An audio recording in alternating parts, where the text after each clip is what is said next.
금리 오르는데 가계빚은 사상 최대. 위험 관리 필요하다.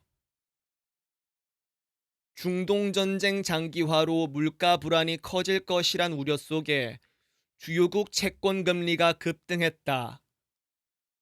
미국 국채 30년물 금리는 지난주 5%를 넘어섰다.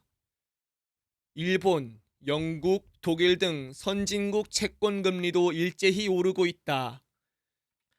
한국 국채 10년물 금리도 4%대 초반이다.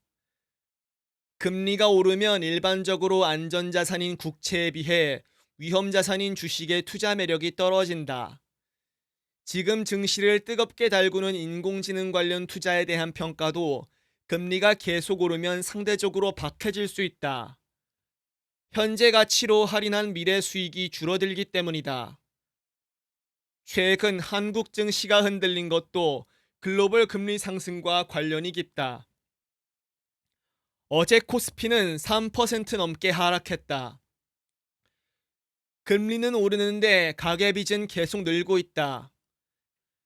3월 말 기준 가계 신용잔액이 1993조 1000억 원으로 집계됐다. 지난해 말보다 14조 원 늘었다. 영혼까지 끌어모아 집을 사는 영끌과 대출 받아 주식을 사는 비투가 이어지면서 가계빚이 역대 최대를 기록했다. 증시의 비투 지표인 신용거래 융자 잔액은 36조 원을 넘어서며 사상 최대 수준이다. 유상대 한국은행 부총재는 최근 금리 인하를 멈추고 인상을 고민해야 할 때가 됐다며 금리 인상에 깜빡이를 켰다. 지금처럼 빚이 잔뜩 쌓여 있을 때 금리가 오르면 민생이 겪는 고통은 더 커질 것이다. 한국은행에 따르면 대출금리가 0.25%포인트만 올라도 가계의 이자 부담은 3조 2천억 원 늘어난다. 이제는 경제 주체 모두 글로벌 금리 인상을 염두에 두고 위험 관리를 해야 한다. 가계는 물론 기업도 자금 관리에 보다 신중해야 한다. 채권 금리가 오르면 기업의 조달 금리가 비싸진다.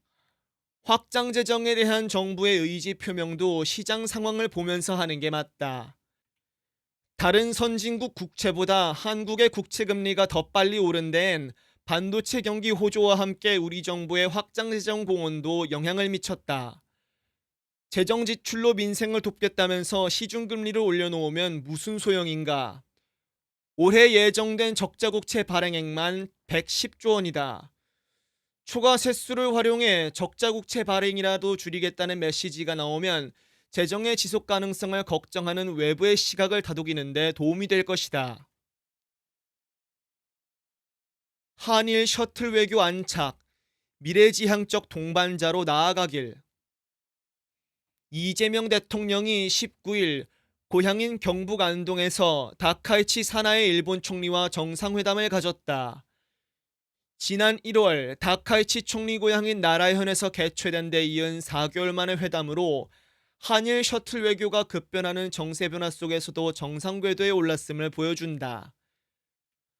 양국 지도자들이 서로의 고향을 방문하면서 정상회담의 끈을 이어가는 건 상호 미래지향적 의지를 보여준 것이라는 점에서 시사하는 바가 크다.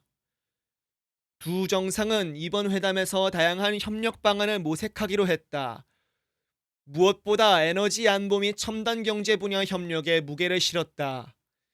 양국은 핵심 에너지원인 액화천연가스 및 원유 분야의 협력을 한층 강화하기로 했다. 이란 전쟁 장기화 와중에 주요 중동 원유 수입국인 한일이 에너지 공동 비축 등의 창구를 마련하는 것은 시의적절했다. 자연스럽게 공급망 위기 타개책을 위한 양국의 대응이 나타날 것으로 보인다.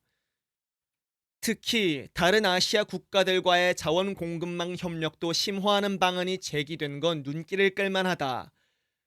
양국을 넘어 아시아 전체의 공급망 구축을 선도하겠다는 의미로 받아들일 수 있어서다.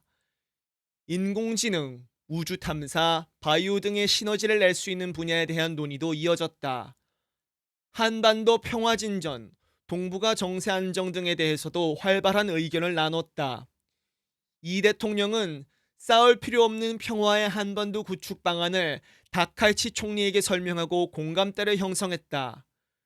동시에 핵, 미사일 포함 북한 도발에 대한 대응도 논의했고 이 대통령은 일본의 납북자 문제 해결을 지지했다. 한반도 평화와 대북 정책 공조라는 다각적 틀을 마련한 셈이다. 과거사 문제에 있어 인도주의적 사안부터 협력해 나가고 일본 조세의 탄광에서 발굴된 유해의 DNA 감정을 시작하기로 한 건 과거사 해결에 의미 있는 첫걸음으로 볼 수 있다. 미중 회담 이후 도널드 트럼프 대통령의 대만 홀대에서 보듯 미국 중심의 자유민주주의 국제 질서는 많이 흔들리고 있다. 여기에 중국의 강압적 대외 정책과 북한의 도발은 멈추지 않고 있다.